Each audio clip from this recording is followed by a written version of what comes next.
বাসর রাতেই আমি আমার স্বামীকে বলে দিলাম, খবরদার আমার শরীরে যেন একটাও টাচ না করে, একটুও যেন স্পর্শ না করে। বিয়েটা আমাকে জোর করেই দেওয়া হয়েছিল।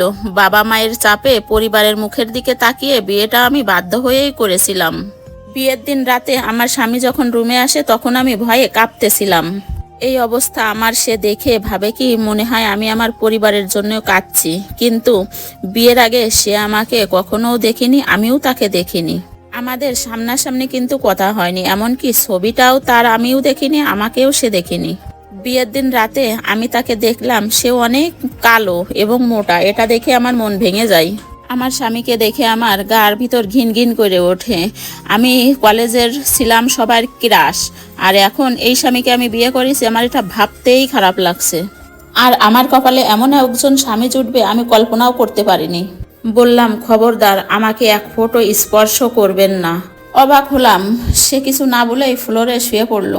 কেমন যেন একটা খারাপ লাগা কাজ করতে লাগলো নিজের ভেতরে। রাত প্রায় 3টা বেজে গেল, আমার ঘুম আসছিল না।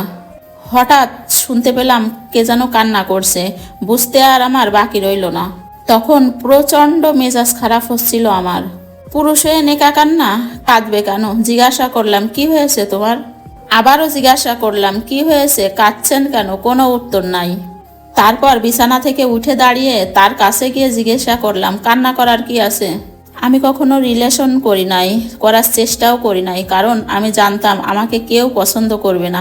পরিবার থেকে যখন বারবার মেয়ে দেখতো তখন আমি না করে দিতাম। তারপরেও পরিবারের লোক যখন জোর করে মেয়ে দেখতো, আমাকে দেখার পরে না করে দিত, তখন নিজেকে খুব অপরাধী মনে হতো। আমার বাবা মাকে আমি অনেকভাবে অনুরোধ করে বলেছি আর যেন আমার জন্য মেয়ে না দেখে। বলেছিলাম আমি বিয়ে করব না, কিন্তু তারা আমার কোনো কথাই শোনেনি। আজকে আপনার সাথে আমার সব কিছু ঠিক হয়েছে, কিভাবে কি হয়েছে কিছুই আমি জানি না। তবে এতটুকুই নিশ্চিত ছিলাম যে আমাকে দেখার পর আপনি রাজি হবেন না। আমি যে আপনার মতামতটা জানতে চাইবো সে যোগ্যতাটাও আমার নাই। আমাকে সৃষ্টি করেছেন আল্লাহ।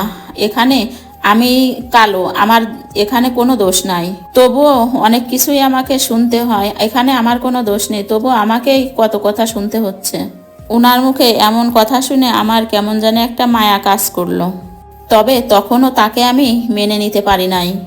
এভাবেই চলতে থাকলো। বেশ কিছুদিন পার হয়ে গেল। টুকিটাকি সংসার করছি, কিন্তু সংসারে আমার কোনো মন ছিল না।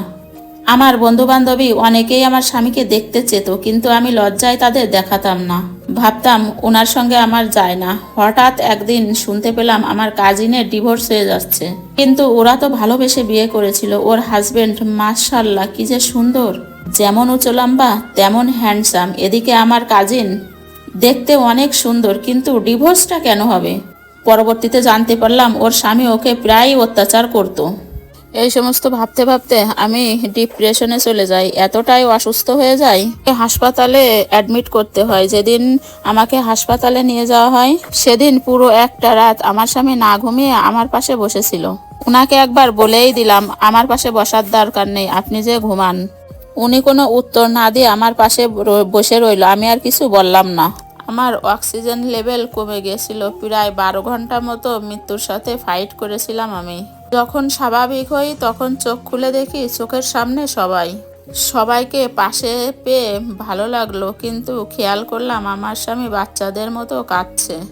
বাসর ঘরে যেভাবে কেঁদেছিল সেদিন প্রথমবারের মতো সে আমাকে স্পর্শ করে, কারণ তাকে আমিই কাছে আসতে বলি। সে বসে থেকেই আমাকে জড়িয়ে ধরে। সেদিন থেকে একটানা 1 সপ্তাহ সে নিজে হাতে আমাকে খাইয়ে দিয়েছে। আমার সব কাজ আমার স্বামী করে দিয়েছে। আস্তে আস্তে খেয়াল করলাম স্বামীর উপর কেমন যেন একটা টান অনুভব হচ্ছে। শুধু খাইয়ে দেওয়া না, আমার জামা কাপড় পরিষ্কার করা, ওষুধ খাওয়ানো, আমার সব কাজ নিজে হাতে করেছে। গোসলের পানি পর্যন্ত এগিয়ে দিয়েছে। একটা স্বামী কিভাবে এত পরিমাণ বউয়ের যত্ন করতে পারে? হঠাৎ করে আমি খেয়াল করলাম এই মানুষটার প্রতি কেমন যেন একটা ভালোবাসা, দুর্বলতা কাজ করছে। আগে যাকে দেখে ঘৃণা লাগতো, এখন তাকে দেখে সবচেয়ে পৃথিবীর সুদর্শন পুরুষ মনে হয়।